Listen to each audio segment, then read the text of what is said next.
The streets and social media are going wild with news of Lil Durk's recent arrest, and the drama just keeps piling on.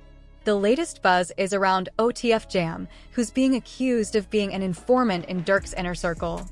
Things got even crazier when a video surfaced of Jam allegedly supporting Durk while wearing a wire, sparking heated debates all over the internet. Then, in an even more jaw-dropping twist, Kian Grant, who's believed to be Durk's hitman, has reportedly turned on him. Grant, who was caught in connection with the murder of Quando Rondo's cousin, Lil Grant, is now talking to the authorities. He claims Durk ordered the hit, and the feds are backing him up. According to them, Grant says Durk was behind it all, dragging the rapper, whose real name is Durk Derek Banks, into a huge mess. Durk was arrested in South Florida on suspicion of being involved in a murder-for-hire plot. The Broward County Sheriff's Office and U.S. Marshals took him into custody, accusing him of being more than just a rap mogul. They claim he's the mastermind behind not only his label, Only the Family, OTF, but also some serious criminal activity tied to the group. Prosecutors say Lil Durk's arrest isn't just about music rivalries spilling into real life. It's tied to a much deeper history of street conflicts that have now landed in court.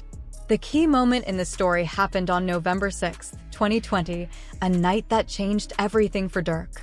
That night, tensions between King Von, who was a close friend of Durk, and Quando Rondo's crew reached a boiling point at the Monaco Hookah Lounge in Atlanta. Around 2 a.m., Von saw Rondo outside and immediately stepped up to confront him.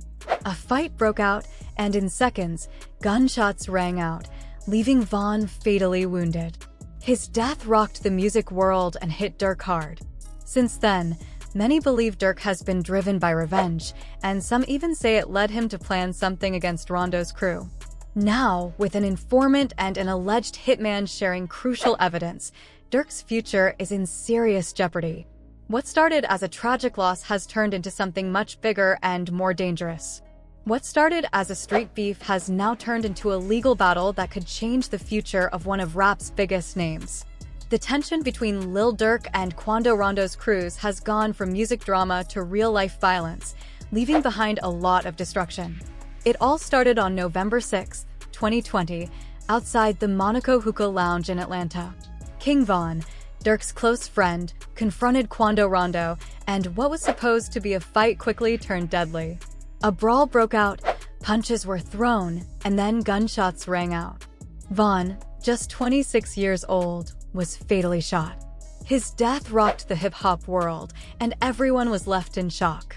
Surveillance footage from that night showed the chaos, with Timothy Lil Tim Leaks, a friend of Rondo's, allegedly firing the deadly shots. Leaks later said it was in self-defense, a claim that sparked heated debates. The drama didn't stop there. Quando Rondo further fueled the fire when he released the song, End of Story, where he defended his actions and said the shooting was justified as self-defense. Quando Rondo's song, End of Story, made things worse by taunting Von's crew, which only fueled the fire between them and Durk's camp. The tension grew, and rumors spread that Durk was keeping an eye on Rondo, with many believing revenge was coming soon. Things took a much darker turn on August 19, 2022, when authorities claimed that Durk's crew tracked Rondo to a hotel in Los Angeles. Federal prosecutors said 5 members of Durk's Only the Family, OTF, crew, DeAndre Wilson, Keith Jones, David Lindsay, Asa Houston, and an unnamed person flew in from Chicago to San Diego, then drove to LA with plans for a hit. The group, reportedly funded by Durk, rented luxury cars, got their hands on firearms, and got ready to target Rondo. On the day of the attack, the OTF crew followed Rondo and his cousin, Saya Robinson, through LA. Their surveillance ended at a Beverly Center gas station where they opened fire. Rondo narrowly escaped unharmed, but Robinson was tragically killed. Afterward, the group quickly split up the payment and went back to Chicago. Authorities quickly uncovered the details of the plot by tracking movements and messages, leading to serious charges against Durk and his crew.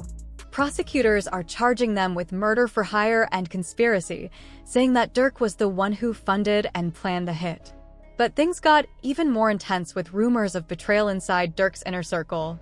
People are starting to whisper about OTF Jam, a close member of the crew, suggesting he might be working with the authorities as an informant. These rumors, claiming Jam wore a wire and cooperated with law enforcement, have caused major paranoia and uncertainty within Durk's camp.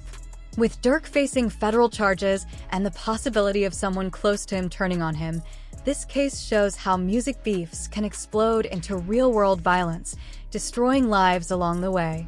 Durk's arrest has shocked his camp and the entire hip-hop community. The rumors about Jam being an informant have only made everything worse, raising the stakes even higher. Jam, who did 12 years for attempted murder, was welcomed back into OTF in 2022. But now, there's talk that he may have worked with authorities while locked up, causing even more doubt and distrust among those closest to Durk. Authorities have gathered key information that directly ties Lil Durk, whose real name is Durk Devontae Banks, to a murder-for-hire plot targeting Quando Rondo's cousin. If this is true, it could explain how the feds managed to stay ahead of Durk and eventually make the arrest. The fallout from the case is huge, with fans, bloggers, and insiders tearing apart every detail online, wondering what went wrong and who within OTF might have flipped on him. Things got even more tense with rumors about Brick Baby, who has ties to both OTF and Quando Rondo. People are now questioning if the drama with Rondo caused rifts inside the crew, leading to leaks and divisions within the gang community. Durk's arrest didn't come as a total shock. With OTF members getting arrested one by one in Chicago, it seemed like Durk saw the writing on the wall. While he was in Fort Lauderdale with his kids, reportedly visiting Disneyland, Durk apparently started to sense the feds closing in on him. After Durk's attempts to flee to Dubai and Switzerland on commercial flights fell through, he tried to book a private jet to Italy. But federal authorities, who were closely tracking his every move, shut down his escape plan and arrested him before he could leave the country. The news spread fast, and the internet exploded with reactions and wild theories. OTF MOI, one of Durk's closest friends, addressed the rumors head-on. He called out people pretending to care about Durk's situation and told them to stay out of family business. He stressed how much this whole mess is weighing on their circle and asked for some privacy during such a tough time. As things calm down a bit, it's clear the fallout from this case is just starting.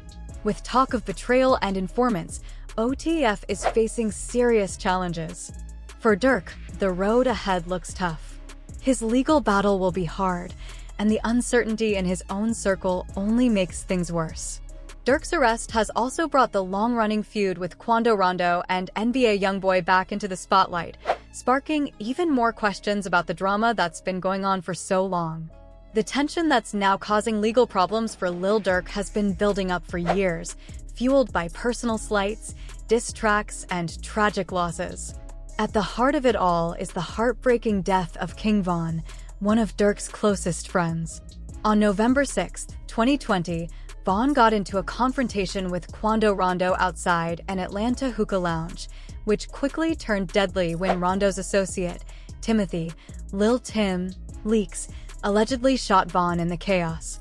The shooting sent shockwaves through the hip-hop world and made the beef between OTF and Rondo's crew even worse. Von's rise in rap had been nothing short of amazing, with his powerful storytelling and hits like Crazy Story making him a star. But as his fame grew, so did the tension, especially with NBA YoungBoy, who mentored Quando Rondo. The drama started with small jabs, like Von calling out YoungBoy's authenticity on Instagram Live. But it escalated when Von posted a picture with YoungBoy's ex-girlfriend, Yaya Mayweather. YoungBoy didn't hold back, responding with a cryptic message that hinted at his anger, and that only made things worse. As the beef between Lil Durk's OTF, Only the Family, crew, and Quando Rondo's camp grew, it seemed like it was only a matter of time before the conflict would escalate even further. What began as a series of online jabs and diss tracks soon spiraled into real-world violence, forever changing the lives of everyone involved. This long-standing rivalry, fueled by personal slights, ego, and tragic loss, became a public spectacle. The drama surrounding it played out across social media, music videos, and diss tracks that lit the fuse of an already volatile situation. And with the involvement of key figures like King Von's ex-girlfriend, Asian Doll, things quickly became much more complicated. Asian Doll, who had been close to Von, became a key figure in the growing feud. Her presence and involvement in the conflict further fanned the flames. She became a strong voice supporting Von and was vocal about the animosity toward Rondo and his camp. Her social media posts, comments, and interactions with fans quickly drew attention and made the situation more heated. As someone closely linked to Von, her involvement created an even deeper divide between the two sides, adding layers to the already volatile mix of tension and grief. Her messages spoke not only to her followers, but also to a wider audience who saw the whole conflict unfold on social media. But it wasn't just the people close to Von who were speaking out. The diss tracks began pouring in, and the rivalry between OTF and Quando Rondo's camp became the talk of the rap world. Quando Rondo, feeling the pressure of the ongoing beef, released his track, End of Story. In it, Rondo defended his actions on the night of Von's death, stating that it was all done in self-defense. The song offered his perspective of the situation, telling his side of the story in an attempt to explain the events that led to that fateful night outside an Atlanta hookah lounge. However, Rondo's attempt to justify the killing only poured more gasoline onto the already raging fire. His words were met with anger from Von's supporters, who saw the song as an insult to Von's memory. For them, Rondo's version of the story was just another attempt to shift the blame, making the situation even more personal. The public battle of words intensified, and the feud became a headline-grabbing issue. It wasn't just about music anymore. It was about respect, loyalty, and the loss of a loved one. In response, NBA Youngboy, who was aligned with Quando Rondo, stepped into the drama with his own diss track, Bring the Hook. The track was a direct shot at Von's O-Block crew, a collective that had been deeply impacted by Von's death. In the song, Youngboy made several references to O-Block, even using the line, O-Block pack get rolled up. This was a direct attack on Von's crew and his supporters, with the line implying that Von's death and the O-Block crew were not to be taken seriously. The disrespect felt by Von's fans was palpable, and the line further fueled the fire of anger and resentment. Youngboy's participation in the feud only made things worse, making it clear that the situation was no longer just a local beef. It had become a nationwide spectacle. The response from Von's supporters was swift and intense. They felt that the track was a direct insult to Von's legacy and everything he stood for. Many saw it as an attempt to tarnish his name and legacy, adding to the grief and anger they already felt over his death. The fans, many of whom were deeply invested in Von's rise to fame, began to escalate their own involvement in the feud. Social media platforms became battlegrounds, with both sides throwing insults, sharing diss tracks, and publicly showing their loyalty to their respective camps. As the rivalry grew, it was no longer just about the music. It was about personal pride, loyalty, and the desire for revenge.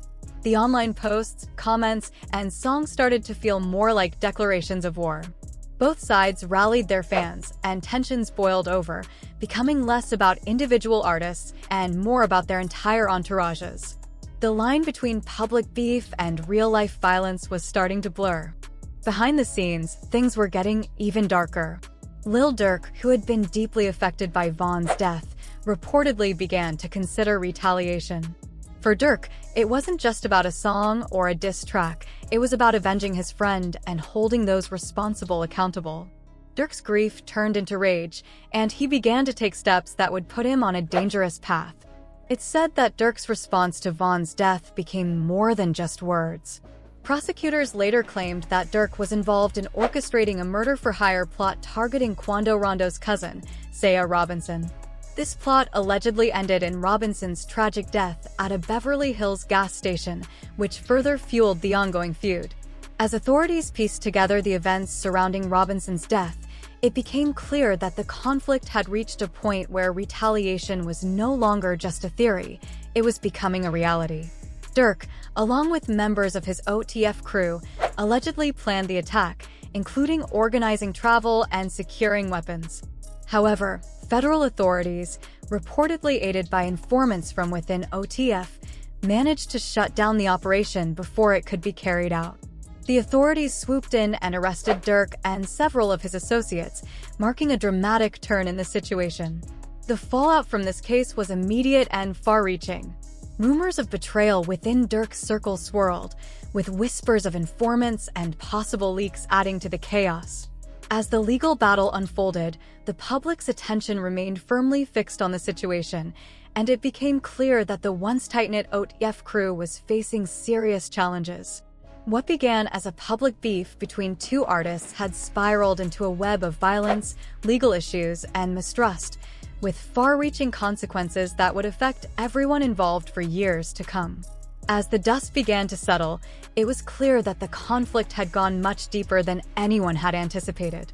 What had started with social media posts and diss tracks had exploded into real-world violence, legal battles, and a division that no one saw coming. The feud between OTF and Quando Rondo's camp had left scars that would take much longer to heal, and the tragic events surrounding Von's death remained at the heart of it all. The pain, grief, and retaliation would continue to shape the lives of everyone involved, and the consequences of their actions would echo throughout the hip-hop world for years. Fans and other rappers, like Enli Choppa, took sides, making the drama even bigger online. Then, Lil Durk's supposed revenge for Von's death took things to an even darker level. Prosecutors claimed Durk planned a murder-for-hire plot targeting Quando Rondo's cousin, Saya Robinson, which led to Robinson's tragic death at a Beverly Hills gas station.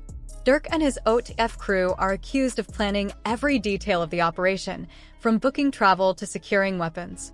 But federal authorities, reportedly helped by informants within OTF, managed to shut the plan down before it went through.